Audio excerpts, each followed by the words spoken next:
سيئات أعمالنا من يهده الله فلا مضل له ومن يضلله فلا هادي له وأشهد أن لا إله إلا الله وحده لا شريك له وأشهد أن سيدنا وسندنا وحبيبنا ومولانا محمدا عبده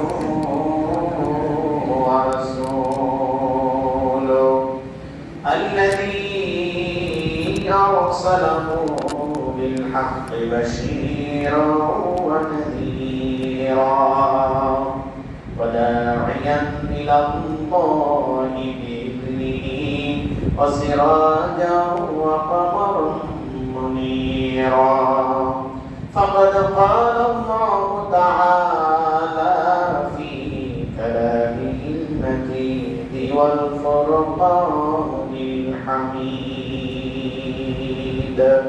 সবাই আওয়াজ দিয়ে পড়ি আউযু বিল্লাহি মিনাশ শাইতানির রাজীম বিসমিল্লাহির রাহমানির রাহিম ইয়া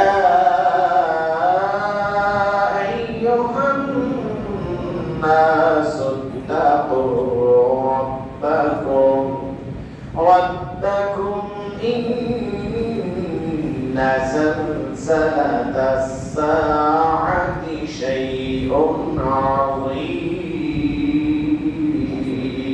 عظيم يوم ترونها تذهل كل مرضعة عما أرضعت وتضع كل ذات حمل حملها وترى الناس سكارى وما هم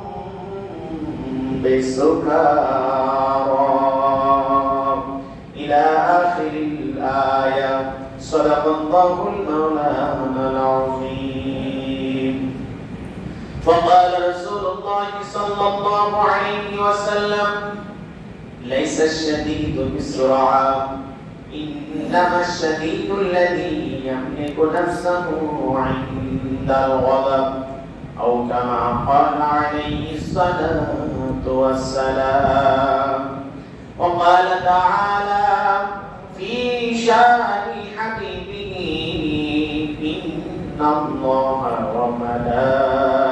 وملائكته يصلون على النبي يا أيها الذين آمنوا صلوا عليه وسلموا تسليما درود إبراهيم والشوايا اللهم صل على محمد وعلى آل محمد كما صليت على إبراهيم وعلى آل إبراهيم إنك حميد مجيد اللهم بارك على محمد وعلى آل محمد كما باركت على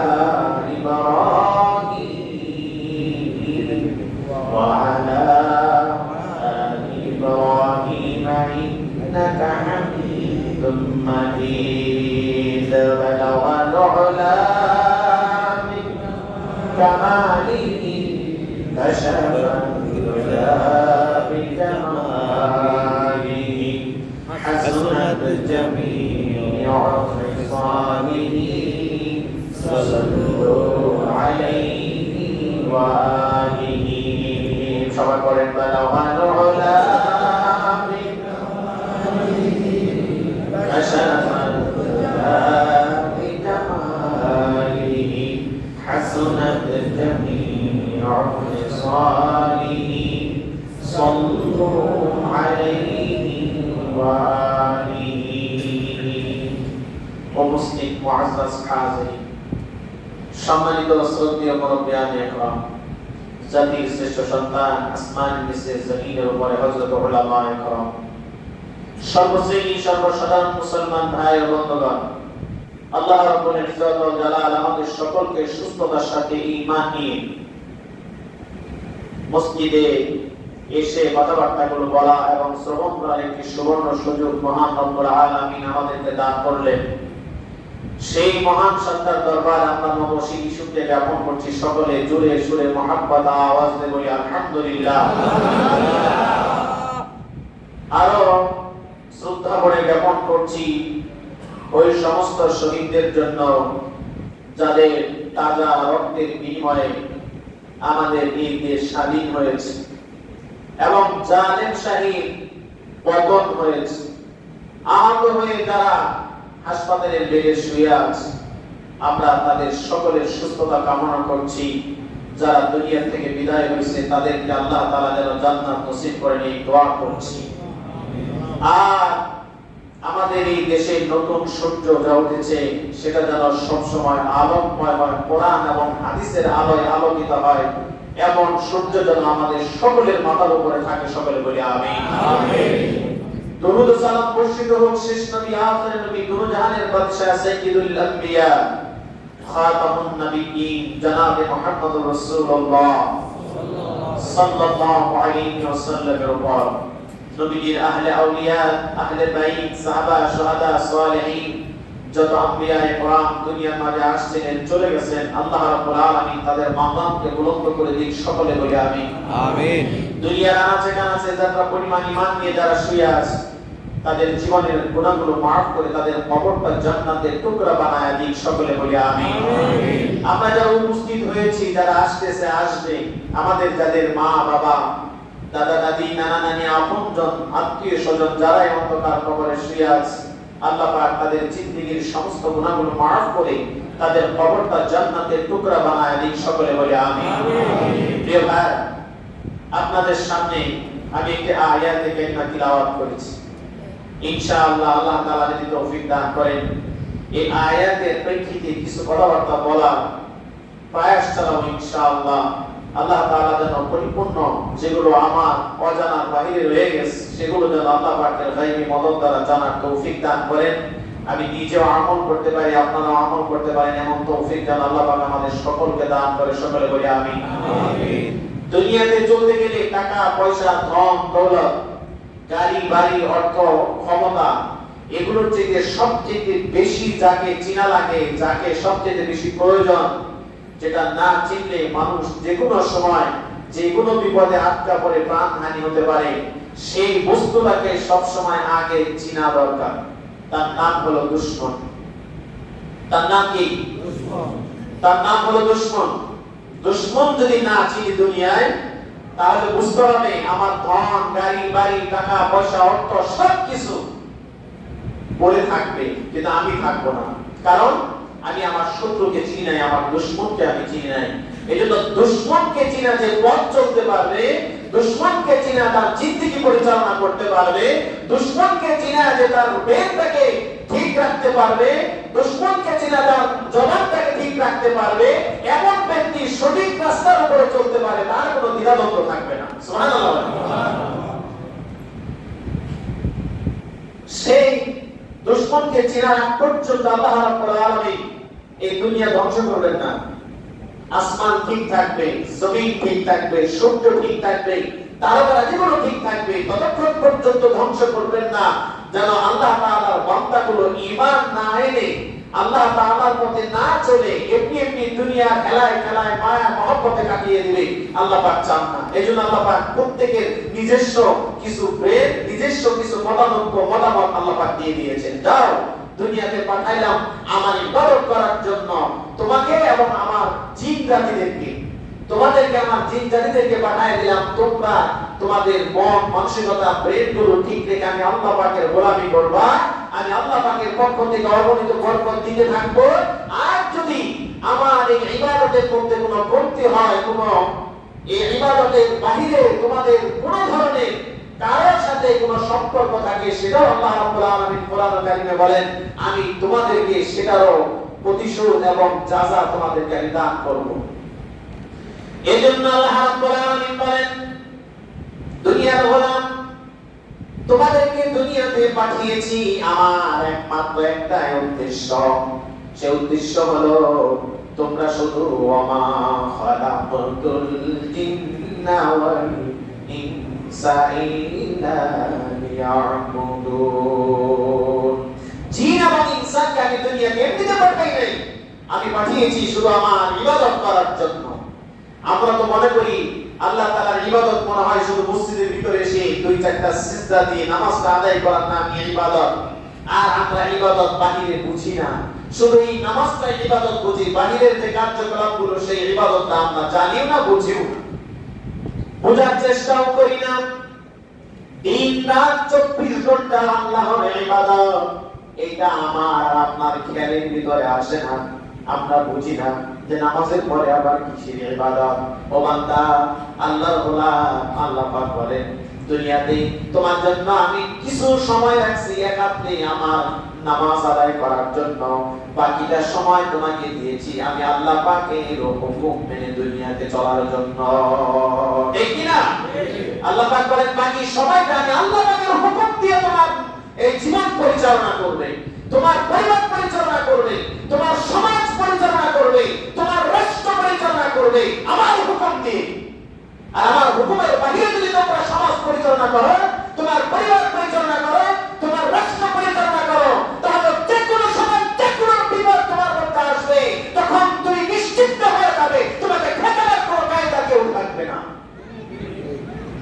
এজন্য আল্লাহ পাক বলেন, তোমরা যখন দুনিয়াতে চলবা, আমি আল্লাহর হুকুম মাথায় করে নিয়ে শরীরের ভিতরে নবীজির সুন্নাত দিয়ে এমন সেজে গুজে দুনিয়াতে চলবে, যদি কোনো কমতি থাকে আমি আল্লাহ পাকের গায়বী মদত আমি তোমাদের জন্য অবধারিত করে দিব।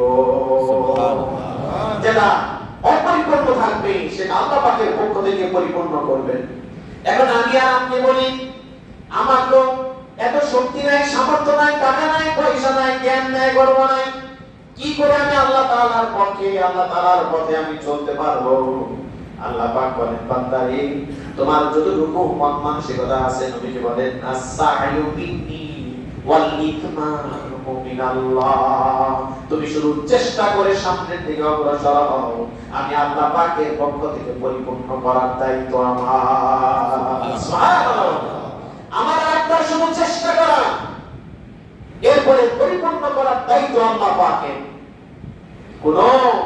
কত বড় বড় লোক চলে গেছে, কত বড় বড় রাজনৈতিক দল চলে গেছে, কেউ পতন ঘটাতে পারে নাই। সাধারণ ক্ষুদ্র ছাত্রদের মাধ্যমে জালেমের পতন ঘটিয়ে আল্লাহ রাব্বুল আলামিন দেখাইছে, এই দুনিয়ার গোলাম, নমরুদকে আমি সামান্য মশা দিয়ে দুনিয়া থেকে বিদায় করেছি, ফিরআউনকে পানির ভিতরে চুলায় মেরেছি, এর চাইতে বড় বড় যত কাফেররা দুনিয়াতে আসছে, আমার আর আপনার চাইতে এই আবু জাহেল কোন নামাজ পড়ে নাই, কোন হজ করে নাই, কোন খেদমত করে নাই, কিন্তু আল্লাহ পাককে মানে নাই, আল্লাহ রাসূলকে মানে নাই।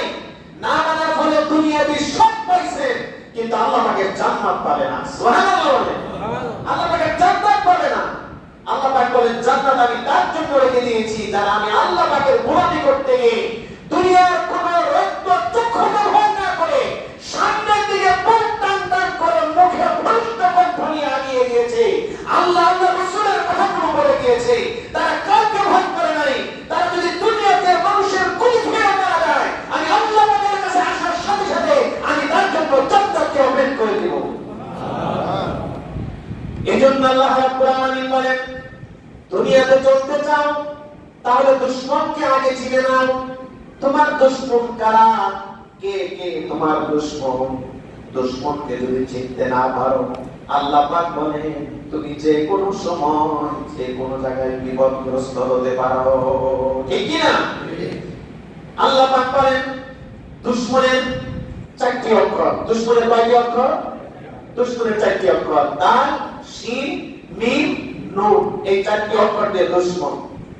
আল্লাহ রাব্বুল আলামিন দেখেন, আল্লাহ পাকের বড় বড় গোলামরা বলেন এই দুশমনের দাল দিয়ে হলো দুনিয়া, দুনিয়া মানুষের জন্য সবচেয়ে বড় দুশমন। এই যে দুনিয়া দুশমনের দাল, এই দাল দিয়ে দুনিয়া, এই দুনিয়া মানুষের জন্য সবচেয়ে বড় দুশমন। আজকে চুরি বলেন, ডাকাতি বলেন, অন্যায়কারী বলেন, ক্ষমতা রাজধানী, ছিনতাইকারী, লুটতরাজ, দুর্নীতিবাজ, সুদ ঘুষ যা কিছু করে এই দুনিয়ার জন্য করে, ঠিক কি না? আখিরাতের কথা খেয়াল করে কেউ চুরি করবে? যারা জবাব দিলেন না তারা মনে হয় মনোমানসিকতা রাজি আছে নাকি? আখিরাতের কথা মনে করে কেউ চুরি করবে না? আরে কবরে তোমার শাস্তি হবে, তাহলে আরেকজনের বাড়িতে লুটতরাজ করে আসি, এটা কেউ করবে না? আখিরাতের কথা মনে হওয়ার সাথে সাথে দুনিয়াবি সমস্ত কাজকে সে তুচ্ছ মনে করবে, ঠিক কি না? আওয়াজ দেবেন ঠিক কি না? তাহলে দুনিয়া আমার সবচেয়ে বড় দুশমন। অন্যের বাড়িতে বিল্ডিং, আমার বিল্ডিং নাই। অন্যের গাড়ি আছে, আমার গাড়ি নাই। অন্যের অনেক টাকা আছে, আমার টাকা নাই। অনেকের জনবল আছে, আমার জনবল নাই। অনেকের ক্ষমতা আছে, আমার ক্ষমতা নাই। অনেকের অনেক ধরনের যানবাহন আছে, আমার নাই। এই যে মনের ভিতরে দুনিয়া আমাকে এমন ধোঁকা দেয়, এই ধোঁকায়, দুনিয়ার ধোঁকায় আমার মনের ভিতরে বড় স্বপ্ন হয়। যখন আমি পাই না তখন অন্যায় করতে শুরু করি, ঠিক না? তখন অন্যায় করা শুরু হয় আস্তে আস্তে। এই অন্যায়টা এই দুনিয়া আমাকে শেখায়। যখন অন্যায়কারীর কাছে একটা আলামত যায়, তখন এই লোকটাও তাকে দেখে দেখে অন্যায় কাজ শিখে ফেলে। তার আমল ভুলে যায়, তার আখলাক ভুলে যায়, তার তাহাজ্জুদ তামাদ্দুন ভুলে যায়, তার পিতামাতার কথা, পিতামাতার আদর্শগুলো ভুলে যায়। মুরব্বিয়ান একরামদের যত ভালো নসিহত আছে সে ভুলে যায়। আস্তে আস্তে সে ওইদিকে পা বাড়ায়। কারণ দুনিয়া বড় দুশমন। আপনি দুনিয়ার জন্য যা করলেন এগুলো দুনিয়াতেই থাকবে। আমি যা করব দুনিয়াতেই থাকবে। তার এক নাম্বার, এই দুনিয়াতে যত মানুষ যত কোটি কোটি টাকা দিয়ে ঘর বাড়ি দালান কোঠা করেছে, বলতে পারবেন একজন মানুষ একটা বিল্ডিং সাথে করে নিয়ে গেছে?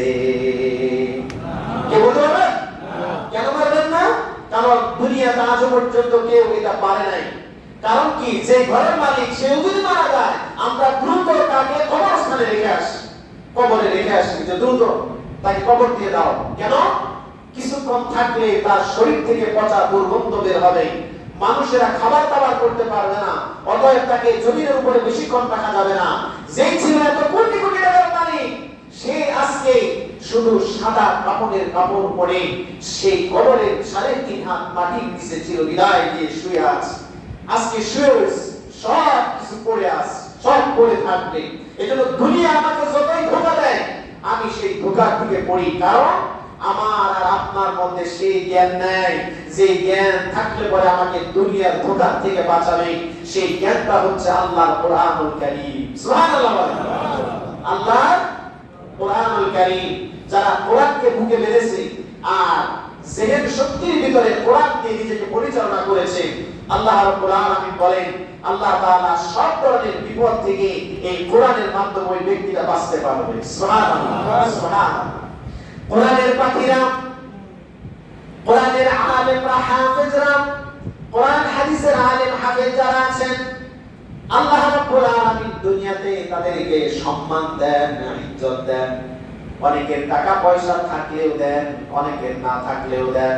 কোরআন কারীমের হাফেজ যারা, আলেম যারা, আল্লাহ পাক বলেন দুনিয়াতে তাদের সম্মান আমার আসমানে যেমন তারকারাজির মধ্যে সূর্য যেমন স্পষ্ট, দুনিয়ার ওই সমস্ত গোলামদের মধ্যে আমার হাফেজ কোরআন আর আলেমরা তাদের মতন স্পষ্ট। আমি তাদেরকে এত সম্মান দিয়েছি। এই জন্য একজন নামাজি ব্যক্তির যতটা মর্যাদা, এই দুনিয়াতে কোটি কোটি টাকার মালিক কিন্তু নামাজ পড়ে না এক ওয়াক্ত। আল্লাহ পাকের কাছে আল্লাহর হাবিব বলেন ওই ব্যক্তি আর ওই রিকশাওয়ালা ব্যক্তি দুজনের মধ্যে পার্থক্য হচ্ছে আসমান আর জমিন। আল্লাহর কাছে রিকশাওয়ালার যে মর্যাদা, ওই কোটি কোটি টাকার মালিক যিনি, তার রিকশার সমান মর্যাদা তার নাই। সুবহানাল্লাহ। আল্লাহ পাক দিয়েছেন। আল্লাহ পাক বলেন দুশমনের দুনিয়া, এই দুনিয়া তোমাকে ধোঁকা দেবে, এমন ধোঁকা দেবে, সেই ধোঁকা থেকে যদি বেঁচে থাকতে চাও তাহলে আমার কোরআনটাকে তোমরা বুকে ধরে নাও। তুমি যে দুনিয়াটাকে আপন করে নিলে, এই দুনিয়াটা তো আমি রাখবো না। আল্লাহ পাক বলেন এই দুনিয়াটাকে আমি ইসমার করে দিব, এই দুনিয়াটাকে ধ্বংস করে দিব।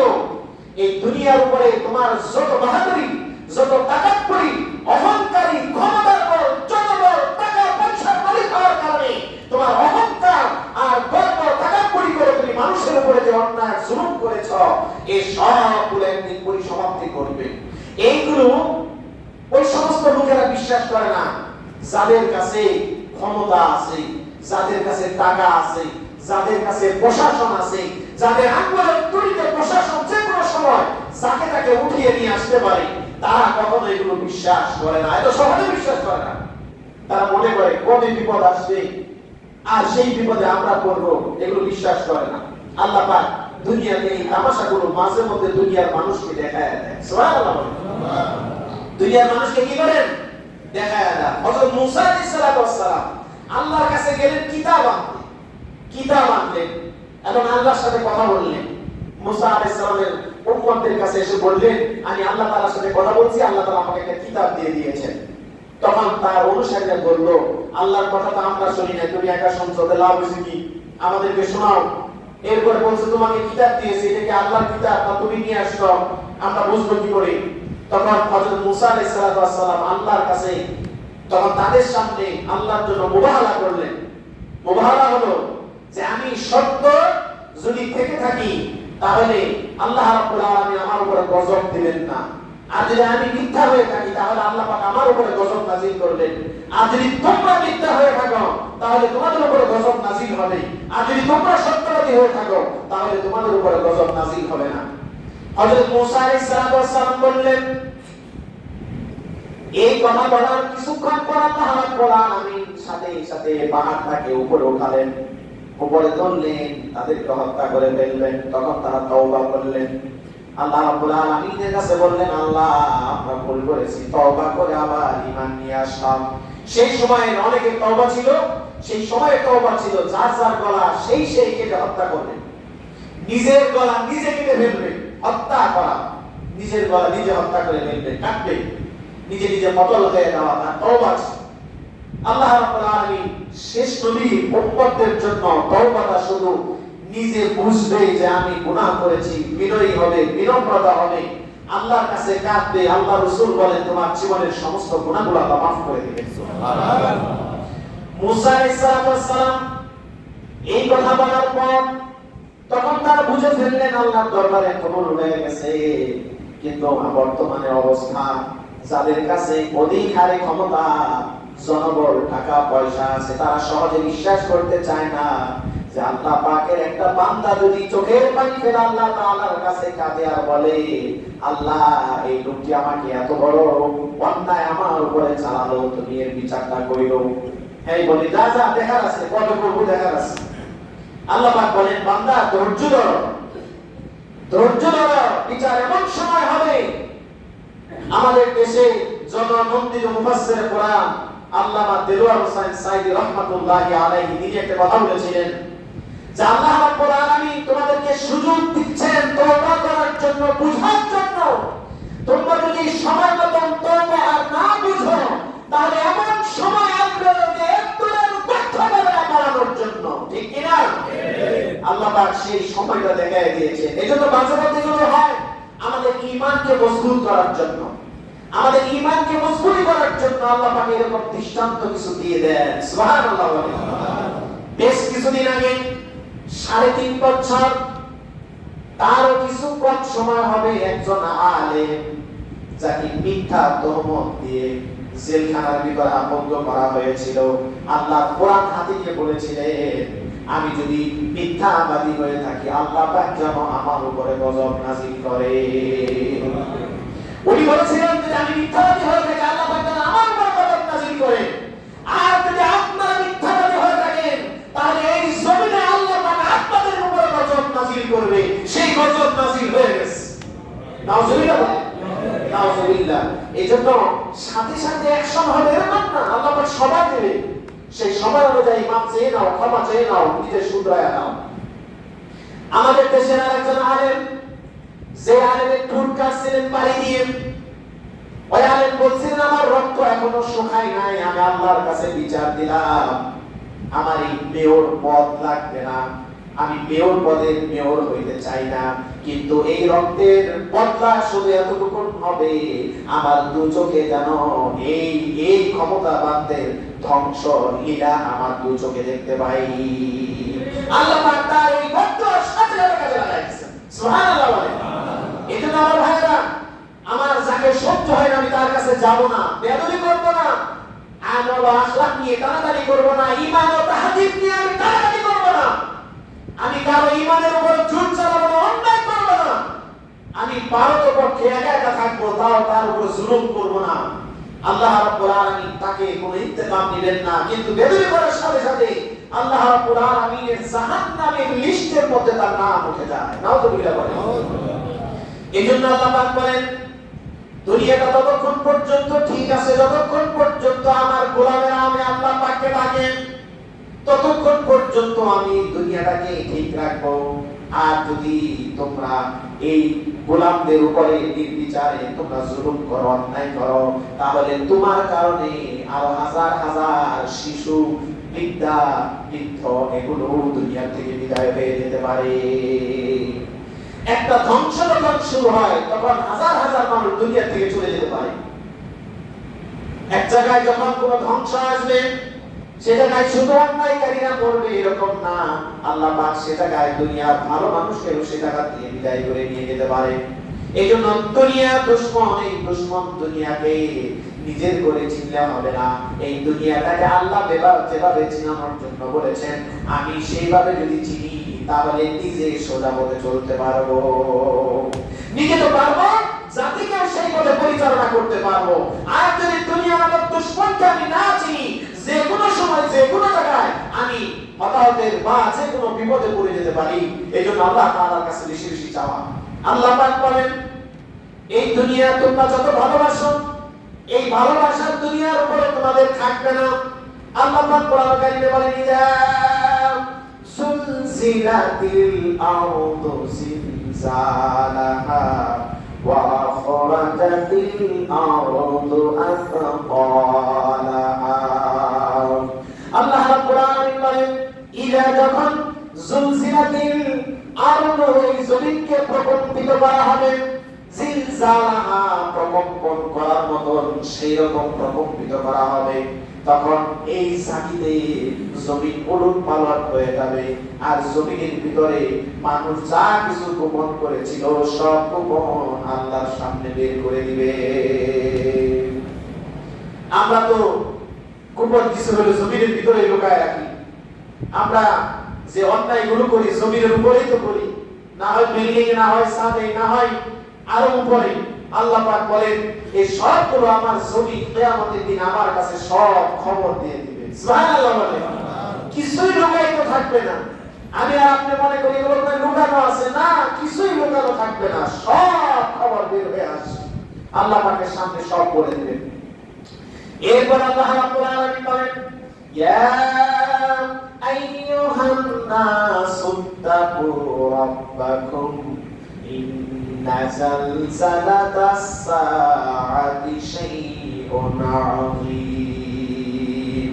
আল্লাহ রাব্বুল আলামিন বলেন, হে লোক সকল, মানব মণ্ডলী, ইয়া আইয়ুহান নাসু তাকু রাব্বাকুম, তোমার রবকে ভয় করো, এমন ভাবে ভয় করো যে ইন্না জালজালাতাস সাআতি শাইউন আযীম, প্রকম্পনটা এমন ভাবে ভয়ঙ্কর হবে যে তোমরা কিছু চোখে দেখতে পারবে না, শুধু ধূলির ন্যায় উঠতে থাকবে। সব কি উঠতে থাকবে? আল্লাহ রাব্বুল আলামিন সূরাতুল ইনফিতারের ভিতরে বলেন, ইদাস সামাউ ফাতারাত ওয়া ইদাল কাওয়াকিবু তাফারাত ওয়া ইদাল বিহারু ফুজ্জিরাত। আল্লাহ পাক বলেন, ইদাস সামাউ ফাতারাত, যখন আসমান ফেটে ফেটে টুকরো টুকরো হয়ে যাবে। ইদাস সামাউ ফাতারাত ওয়া ইদাল কাওয়াকিবু তাফারাত, এবং আসমানের যত তারকারাজি আছে তারকাগুলো ফেটে টুকরো টুকরো হয়ে একাকার হয়ে যাবে।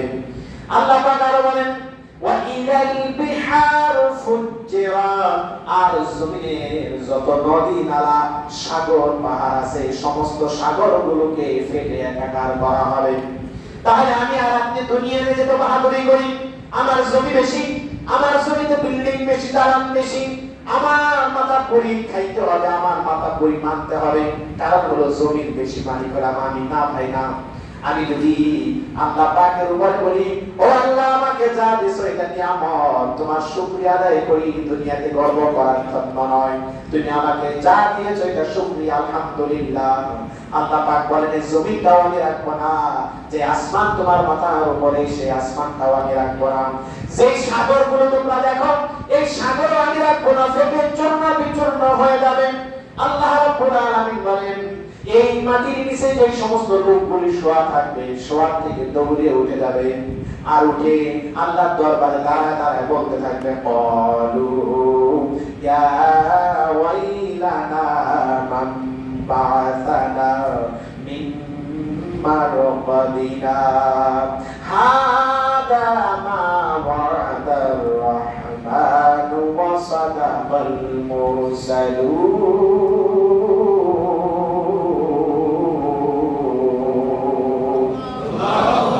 আল্লাহ রাব্বুল আলামিন বলেন তারা উঠে বলবে আল্লাহ কালু, তারা বলবে ইয়া ওয়াইলানা মান বা'আসানা মিন মারকাদিনা, আমাদের এই শোয়ার স্থান থেকে কে আমাদেরকে উঠাইলো? ফেরেশতারা জবাব দিবে হাদা মা ওয়া'দার রাহমান, এটাই হলো তোমাদের সেই দয়াময় প্রভু যিনি তোমাদেরকে প্রতিশ্রুতি দিয়েছিলেন, ওয়া'দার রাহমান, যে ওয়াদাটা তোমাদেরকে দিয়েছিল তিনি আজকে তোমাদেরকে এখান থেকে উঠিয়েছেন। আর এই কথাগুলো কে বলতেন? ও সাদাকাল মুরসালুন, নবী ইকরাম তোমাদেরকে এই কথাগুলো বলতেন, তোমরা শোনো আল্লাহর রাসূলরা যা বলেছেন সব সত্য। সুবহানাল্লাহ বলেন। নবী ওয়ারিসা বলে আমরা বিশ্বাস করতে পারি না, কারণ কবে কবে মৃত্যুবরণ করব, আর কবে কবর আসবে, কবে কবরের ভিতরে একা একা থাকবো সেগুলো চিন্তার মধ্যে আসে না, ভাবনায় আসে না। আল্লাহ পাক বলেন বান্দারে দুনিয়ার মাঝে যতদিন আছো যদি ইবরিদে নির্জনে একা একা এই কথাটা ভাবো কবর আমার আপন না, এই কবরে আমি ছাড়া কেউ থাকবো না। দুনিয়াতে একটা ঘরের ভিতরে একজন মানুষ ঘুম ছাড়া একা একা বেশিক্ষণ থাকতে পারে না, ভালো লাগে না, কারোর সাথে মিলিত হতে হয়, মহব্বত করতে হয়, তার সাথে কথাবার্তা বলতে হয়। কিন্তু কবর এমন একটা জিনিস যে জায়গায় কেউ যাবে না, আমি একা ছাড়া আমার সাথী কেউ হবে না, কেউ আমার সাথী হবে না। সে জায়গায় সাথী বানাতে হলে আল্লাহর হুকুম মেনে নিতে হবে, আল্লাহর হুকুম ছাড়া আমার কবরে কেউ সাথী হবে না। সুবহানাল্লাহ বলেন। এরপর আল্লাহ রাব্বুল আলামিন বলেন ওয়া ইদাল কুবুরু বুসিরাত, কবরের ভিতরে যে মানুষগুলো থাকবে আল্লাহ পাক কবরের ঢাকনাগুলো খুলে দিবেন, কবরের ভিতরে মানুষগুলো উঠে দৌড়াদৌড়ি আরম্ভ করবেন। আল্লাহ রাব্বুল আলামিন আর বলেন ইয়াউমা ইয়াখরুজুনা মিনাল আজদাসি সিরাআন কাআন্নাহুম ইলা নুসবি ইউফিরুন।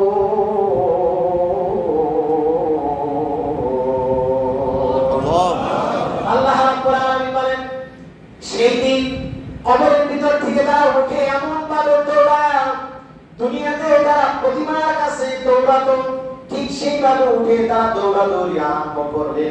আমি আর আপনি হয়তো মনে করতেছি সেদিন যে দৌড় দেব, সেদিন যারা নেতৃস্থানীয় বর্গ ব্যক্তি ছিল তারা মনে হয় সিংহাসনের কাপড় পরে দৌড়াবে, আর যারা ধনী ছিল ফ্যাক্টরির মালিক তারা মনে হয় সবচেয়ে বেশি দামি পোশাক পরে দৌড়াবে। এরপরে গরিব মানুষ যা পরনের ছিল এরকম পরেই মনে হয় দৌড়াবে। কিন্তু আল্লাহ রাসূল সাল্লাল্লাহু আলাইহি সাল্লাম বলেন না না না, যখন তোমরা ময়দানে উঠবা কবর থেকে উঠবে তোমাদের শরীরে কোনো কাপড় থাকবে না, কে ধনী আর কে গরিব, কে টাকাওয়ালা কে পয়সাওয়ালা, কে রিকশাওয়ালা আর কে সংসদের মালিক, কে সংসদ ভবনের একজন সদস্য, সেদিন কাউকে চেনা যাবে না, সেদিন কেউ কাউকে চিনবে না, সেদিন দৌড়াতে থাকবে। কিভাবে দৌড়াবে? আল্লাহ রাব্বুল আলামিন বলেন ইয়াউমা তারাউনাহা তাযহাবু কুল্লু মুদিআতিন আম্মা আরদাআত ওয়া তাদাউ কুল্লু যাতি হামলিন হামলাহা ওয়া তারান নাসা সুকারা। সেদিন দেখতে পাবেন স্তন্যদায়ী মায়েরা তাদের ছোট ছোট সন্তানের কথাগুলো ভুলে যাবেন। কি ভয়াবহ দৃশ্য হবে, কি ভয়াবহ সময়টা হবে, তার স্তন্যদায়ী সন্তানের কথা তার মনে থাকবে না। ওয়াতাদাউ কুল্লু যাতি হামলিন হামলাহা, এবং কি যে সমস্ত মায়েরা গর্ভবতী থাকবে, পেটের ভিতরে সন্তান থাকবে, আল্লাহর এই ভয় দেখে তারা সন্তান প্রসব করবে, জানতেই না যখন প্রসব হয়ে গেছে। এতটা ভয়াবহ সেদিন সৃষ্টি হবে। আল্লাহ পাক প্রশ্ন করতেছে, দেখো দেখো তাদেরকে দেখলে কেমন মনে হয়? তারা মনে হয় মদ খেয়ে মাতাল হয়ে দৌড়াদৌড়ি করতেছে।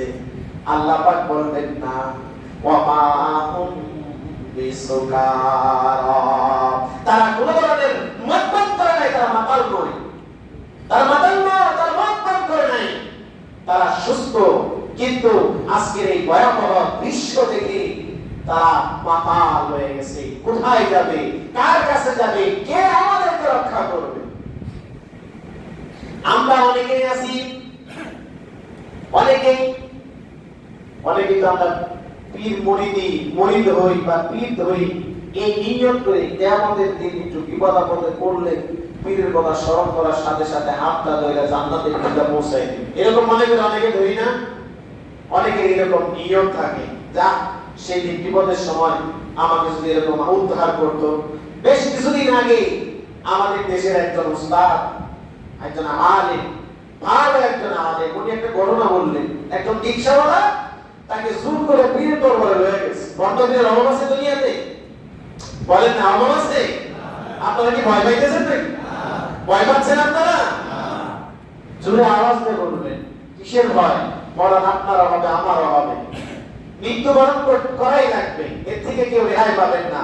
কিন্তু সত্য কথাটা অপরকে ভূমিষ্ঠ করতে বলার নাম হলো ঈমান, বলার নাম হচ্ছে ঈমান। চুপিয়ে রাখা একজনকে দশজনকে খুশি করার জন্য। ইতিপূর্বে তো কোথাও মাহফিলে যাইতাম, মসজিদে নামাজ পড়াইতাম, ওঠার আগ দিয়ে কানে কানে বলে দিতেন, হুজুর সব আলোচনা করিলেন, কিন্তু এই বিষয়গুলো আলোচনা করিলেন না, এই বিষয়গুলো আলোচনা করিলেন না। কিছু দালাল দুনিয়াতে তো থাকেই, আবু জেহেল মার্কা কিছু লোক তো থাকেই, সব বলবে, কিছু বলবে, যদি ওনার আঘাত লাগে এই জন্য সেই কথা বলবে না, কোরআন হাদিস শোনাতে পারে না, তার আরবি বলে না, অর্থ বলে না, অর্থ বললে আমার হৃদয় আঘাত লাগতে পারে, এই জন্য বলবে না। আছে না নাই? ঠিক। আওয়াজটা বলেন, এরকম লোক আছে না নাই? আল্লাহ পাক দুনিয়া থেকে বিদায় করছে, আলহামদুলিল্লাহ বলেন, আওয়াজটা বলেন আলহামদুলিল্লাহ।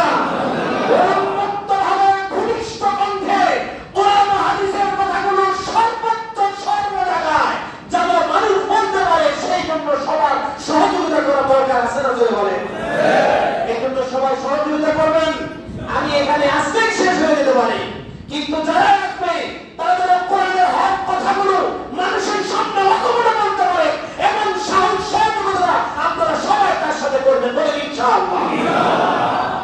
ও মিয়া, সুবে সুবে চুপ রেখা, ভালো কথাগুলো গোপন রেখা, যারা বললে আপনি আমাকে দাওয়াত দিবেন, যেটা বললে আপনার বাসায় আমাকে খাওয়াবেন, সেই কথাগুলো শুনতে মজা লাগে, কিন্তু যে কথাগুলো বললে ঈমান তাজা হবে, দুর্নীতি চলে যাবে, নতুন চলে যাবে, অন্যায় দূরীভূত হবে, সেই কথাগুলো বলতে দেয় না। আছে না নাই?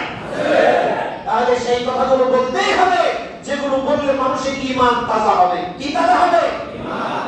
মানুষকে, একজন কোরআনের আলেমকে কখনো টাকা দিয়ে কেউ কিনতে পারে না, টাকা দিয়ে কেউ কখনো কিনতে পারে না, কিন্তু আল্লাহ আল্লাহ রাসূলের কথা বলার জন্য ওই রকম হাজার হাজার টাকার বেতনের চাকরি ছেড়ে দিয়ে হলেও ভিক্ষা করে খাবে, রাস্তায় চালিয়ে খাবে, এরপরে ঈমান নামক সম্পদকে গোপন রাখবে না। ঠিক কিনা? ঈমান গোপন রেখে তুমি কই যাবা? কোথায় তোমার স্থান হবে? এই দুনিয়া থেকে বিদায় হয়ে যাওয়ার পরেই তোমার আযাব শুরু হয়ে যাবে। আল্লাহ পাক দুনিয়াতেও দেখা যায়, দেখো দুনিয়াতে যে সমস্ত কথাগুলো গোপন রেখে মানুষকে শুধু দাওয়াত দিতা আর মানুষকে বুঝাইতা, মেন কথাগুলো বলতা না, তার কারণে আজকে তোমার এই আযাব। আল্লাহ পাক আমাদেরকে হেফাজত করুক বলি আমিন।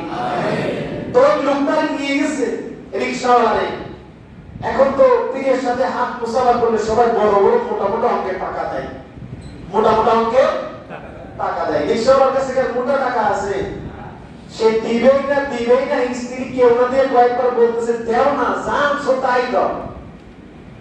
স্ত্রীর এই কেউটার গুদা খায়া পীরের হাতে ধরে কয়েকটা টাকা দিয়ে আসছে। এরপরে বললেন আমার জন্য দোয়া করেন, আমি আমার নাম মরিদ হয়ে গেলাম, আপনার সাথে আমার আজ থেকে পীর মরিদি সম্পর্ক হয়ে গেল। বেশ কিছুদিন পরে ওই বউকে নিয়ে আবার সে পীরের দরবারে গেছে। এরপরে পীরে গিয়ে বলছে হুজুর আপনি কি আমারে চিনছেন? পীর অনেকক্ষণ তাকায় রয়েছে, কয় না আমি তো তোমাকে চিনি নাই। কয় কি বলেন এটা? দুনিয়ার সব মানুষ বলে যে পীরের কাছে মরিদ হলে পরে কিয়ামতের দিন বিপদে পড়লে পরে সে আমাকে বাঁচাইবে। আমি আপনারে কিছুদিন আগে টাকা দিয়ে গেলাম, মহব্বত করে গেলাম, আমি আপনার সামনে আসলাম, এই কয়েকদিন যাইতে না যাইতে আপনি আমাকে চিনেন না। আপনার মতন এত বড় ভালো বুজুর্গ পীর আমার লাগবে না, আপনি এখনই আমাকে চিনেন না, কিয়ামতের দিন আমাকে কিভাবে চিনবেন? এখনই আপনি আমাকে চিনতেছেন না, কিয়ামতের মাঠ কত দূরে, অনেক দূরে, সেদিন আপনি আমাকে কিভাবে চিনবেন? এজন্য আসল ঈমানটাকে পরিষ্কার করি। ঈমান পরিষ্কার করা, ঈমানটাকে মজবুত করা। ভাই আমার, ঈমান যদি না থাকে দুনিয়ার সমস্ত পীরের মরিদ হলেও কোনো লাভ নাই। ঈমান যদি না থাকে, নামাজ যদি না থাকে, আল্লাহর হুকুম যদি না থাকে, দুনিয়ার সমস্ত আল্লাহর পায়ে সিজদা দিলে কোনো লাভ নাই। নাউজুবিল্লাহ বলেন। আল্লাহ রাব্বুল আলামিন বলেন কিয়ামতের ময়দানে যে ময়দানটা হবে সেই ময়দানের কথা আল্লাহ পাক কোরআন কারীমের ভিতরে বলেন, তোমরা যেই জমিনে বাস করো এই জমিনটা আমি কিয়ামতের ময়দান রাখবো না, এটাকে পাল্টায় ফেলবো। ইয়াউমা তুবাদদালুল আরদু গায়রাল আরদ, যেই জমিনে তোমরা আছো এই জমিন আমি রাখবো না, আমি এমন নতুন করে আরেকটা জমিন তোমাদের জন্য দিয়ে দেব। সেই জমিনে তোমরা আমি আল্লাহ পাকের সামনে সবাই দাঁড়ায়া যাইবা, আমার সামনে দাঁড়ায়া যাইবা, আর আমি তোমাদেরকে সেই দিন আমার বিচারের কাঠগড়ায় দাঁড় করাবো। সেদিন মানুষেরা মনে করবে আল্লাহ আজকে এমন একটা সময়, এই সময়টা যদি আরো কোটি কোটি বছর পরে হতো তাহলে আমার জন্য না জানি কত ভালো হতো। আজকে আমার যা অপরাধ, সে অপরাধ সম্পর্কে আমি সব জানি। আজকে ভয়ে ভীতু হয়ে আমি ভীতু সন্ত্রস্ত হয়ে গেছি। আল্লাহ পাক কোরআন কারীমে বলেন কুলুবুন ইয়াউমাইযিন ওয়াজিফা আবসারুহা খাশিআ, মানুষের হৃদয় এই ভয়ে বিতস্ত্র হয়ে শুধু কাঁপতে থাকবে। আবসারুহা খাশিআ, ভয়ে চক্ষু নিম্নগামী চলে আসবে আর শুধু কাঁপতে থাকবে, ভীত হয়ে যাবে। সেদিন বলার কোনো ভাষা থাকবে না। আল্লাহর পক্ষ থেকে যা অর্ডার আসবে তাই ফলো করতে হবে, তাই আনুগত্য করতে হবে, আর কোনো চুলচাও সেদিন করতে পারবে না। এরপর আল্লাহ রাব্বুল আলামিন বলেন ফাইদা নুফিখা ফিস সারি নাফখাতুন ওয়াহিদা সুম্মা ইযা শাআ আনশারা। আল্লাহ রাব্বুল আলামিন যে নুফিখা ফিস সারি নাফখাতুন ওয়াহিদা, একটা ফুঁকের ব্যবস্থা করবেন, বাকি ফুঁকি পরে একটা ফুৎকার দেওয়ার সাথে সাথে দুনিয়া ওলটপালট হয়ে যাবে। পাহাড় পর্বত নদী নদ নালা খাল বিল দরিয়া সব কিছু বিস্ফার হয়ে যাবে, ধূলির ন্যায় উঠতে থাকবে। মানুষগুলো বেহুশ হয়ে যাবে, মানুষ এদিক সেদিক ছোটাছুটি করবে, কিন্তু সেদিন কোনো কাজে আসবে না। আল্লাহ পাক কোরআন কারীমে বলেন আলিমাত নাফসুম মা কদ্দামাত ওয়া আখারাত, মানুষ বুঝতে পারবে যে সে পশ্চাতে কি রেখে গেল আর অগ্রগামীতে কি পাঠিয়েছে, এটা মানুষ ভালো করে বুঝতে পারবে। আমরা নিজেরা বুঝতে পারবো, আমাদের ওই সময়টা আসবে, আরে আমি দুনিয়াতে থাকতে কবরের জন্য কি পাঠাইছি, আমার আখিরাতের জন্য আমি কি পাঠাইছি, আর দুনিয়াতে কি রেখে এসেছি। দুনিয়াতে আমি ক্ষমতা পাইছিলাম, কি কি রাখছি? তেল, চাউল, ডাউল, টাকা পয়সা, স্বর্ণ মুদ্রা, চুরি চামারি লুটতরাজ করে নিজের খাট, নিজের পুকুর, নিজের বাড়ি, নিজের আত্মীয় স্বজন সবার বাড়ি গাড়ি বইয়ে ফেলাইছে। এরকম আছে না নাই? আওয়াজ কম বললেন, আমি কি বানায় বললাম কথাটা? কি জবাব দেবেন, কি জবাব দেবেন? সাধারণ দুনিয়ার এই লোভে পড়ে দুশমন নামক এই দুশমনকে আপন করার জন্য আপনি আপনার আপন ভাইকে রক্তের উপরে দৌড়াদৌড়ি করলেন। একবার চিন্তা ভাবনা করলেন না যে দুনিয়াটা আমার দুশমন, এই দুনিয়াটাকে কেন আমি আপন মনে করি? আর এই দুনিয়াটাকে আপন মনে করতে গিয়ে কতগুলো মানুষের, কতগুলো তাজা গুলোদের এই বুকটাকে সাজা করে দিলাম, তাদের রক্তে রঞ্জিত লাল হয়ে গেল আমাদের ছবি, ঠিক কিনা? আহা, কি জবাব দেবে, কি জবাব? এজন্য আল্লাহ পাক বলেন, দুনিয়াতে কি রেখে গেলা সেটার জবাব তোমার সেখানে দিতে হবে। তোমার সন্তান কি নেককার না বদকার, তুমি সন্তান রেখে দিয়েছো, সন্তানগুলো কেমন তার হিসাব দিতে হবে। এরপরে তোমার আপনজনকে রেখে গেছো, তারা কেমন সেটাও তোমার বুঝতে হবে। আল্লাহ পাক আমাদের সকলকে আল্লাহ তাআলার হুকুমের উপর পরিপূর্ণ চলার তৌফিক দান করুন, সকলে বলি আমিন। তাহলে দুশমন তাহলে দুনিয়া আমার চিরশত্রু, চির দুশমন, এই জিনিসটা যেন মাথায় থাকে। আজকে যতগুলো কথাবার্তা বললাম তার সার অংশ হলো দুনিয়া কারো আপন নয়। আওয়াজটা বলেন না, দুনিয়া কারো আপন না। এখন এই দুনিয়াকে পরিত্যাগ করতে হলে কি করতে হবে? এই দুনিয়ার উপর দিয়ে আল্লাহ পাকের হুকুম কায়েম করতে হবে। আযান দিলে পরে নামাজ, আযান দিয়ে পরে 5 ওয়াক্ত নামাজের জন্য মসজিদে চলে আসতে হবে। আল্লাহর হুকুম পরিপূর্ণভাবে আদায় করা। আল্লাহ পাক যদি এর উপর আরো কথাবার্তা বলার তৌফিক দান করে ইনশাআল্লাহ বলার চেষ্টা করব। আল্লাহ পাক যাতে করে আমাদের এগুলো বোঝার তৌফিক দান করেন। আর যেগুলো ভুল ত্রুটি হয়েছে যদি হয়ে থাকে সেগুলো আল্লাহ পাক সমস্ত মানুষের মাথা বা স্মৃতিচারণ থেকে দূর করে দিক, সকলে বলি আমিন। ওয়া আখির দাওয়ানা আলহামদুলিল্লাহি রাব্বিল আলামিন।